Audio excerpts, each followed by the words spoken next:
হয়তোবা তুমি ভেবেছো যে নতুন বছর পড়ে গেছে মানে আমি নতুন বছরে এই জিনিসগুলো করব। নতুন বছরে আমার রেজোলিউশনটা হবে ঠিক এরকম। ভাই এটা তো তুমি লাস্ট কয়েক বছর ধরে ভেবেই এসেছো। কিন্তু আল্টিমেটলি সেটা কি কখনো তুমি হিট করতে পেরেছো বা অ্যাচিভ করতে পেরেছো? হ্যাঁ, অনেকে থাকবে যে নতুন বছরে ডে 1 থেকে কোনো একটা থিংকিং তার মধ্যে কাজ করে সে সেটা নিয়ে এগিয়ে যায় এবং end of the day 31st December সে সেটা অ্যাচিভ করে নেয় বা সে সেটা পূরণ করে নেয়।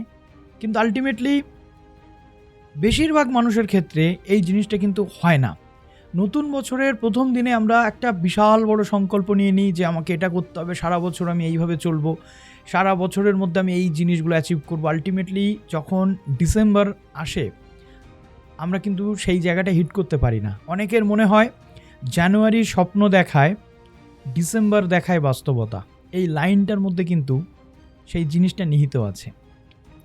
তাই বছরের একদম প্রথম আজকে 2nd জানুয়ারি আমরা এমন কোনো সংকল্প বা শপথ নেব না যে শপথ বা সংকল্পটা পূরণ করতে গিয়ে আমাদের লাইফের অনেক কিছু চলে যেতে পারে, এরকমটা নেব না। বরং আমি ব্যক্তিগতভাবে মনে করি যে বিরাট কিছু সংকল্প নিয়ে আলটিমেটলি আমরা তো এত বছর ধরে সেটা পূরণ করতেই পারি না। তাহলে আমরা কেন বিরাট কিছু সংকল্প গ্রহণ করব, করে আলটিমেটলি বছরের শেষে গিয়ে হতাশায় ভুগব? না, আমি মনে করি প্রতিদিনের ছোট ছোট সংকল্প হোক, প্রতিদিনের কিছু কিছু টার্গেট নিজেকে আমি দেব যে এই টার্গেটটা আমাকে অ্যাচিভ করতে হবে। এটা মাথায় রাখতে হবে, নিজেকে কোনো পারফেক্ট করে ভাবলে চলবে না বা আমি পারফেক্ট হব এই চিন্তা করলে চলবে না। বরং আমাকে চিন্তা করতে হবে যে আমি পারফেকশনের থেকেও বেশি যেটা করতে চাইবো সেটা হচ্ছে নিজের প্রোগ্রেস।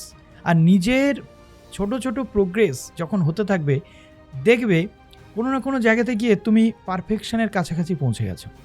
তাই বছরের প্রথম দিন বা দ্বিতীয় দিন বা বছরের শুরুতে নিজেদেরকে বিরাট কিছু টার্গেট দিয়ে আমরা হতাশাগ্রস্ততার মধ্যে ফেলবো না। আমরা ছোট ছোট টার্গেট দেব, ছোট ছোট চিন্তা করব। বিন্দু বিন্দু জলকণা দিয়েই কিন্তু সিন্ধু হয়। তাই একদম শুরুতেই, বছরের শুরুতেই আমরা এই শপথ নেব যে আমরা প্রতিদিন নিজেকে কিছু না কিছু টার্গেট দেব, প্রতিদিন আমরা কাজ করব। প্রতিদিন কাজ করতে করতে আমরা ছোট ছোট কাজের মধ্যে দিয়ে একটা বিরাট বড় কাজ একদিন করে ফেলব, যাতে অন্তত মোটিভেশনটুকু আমাদের মধ্যে থাকে কাজ করার।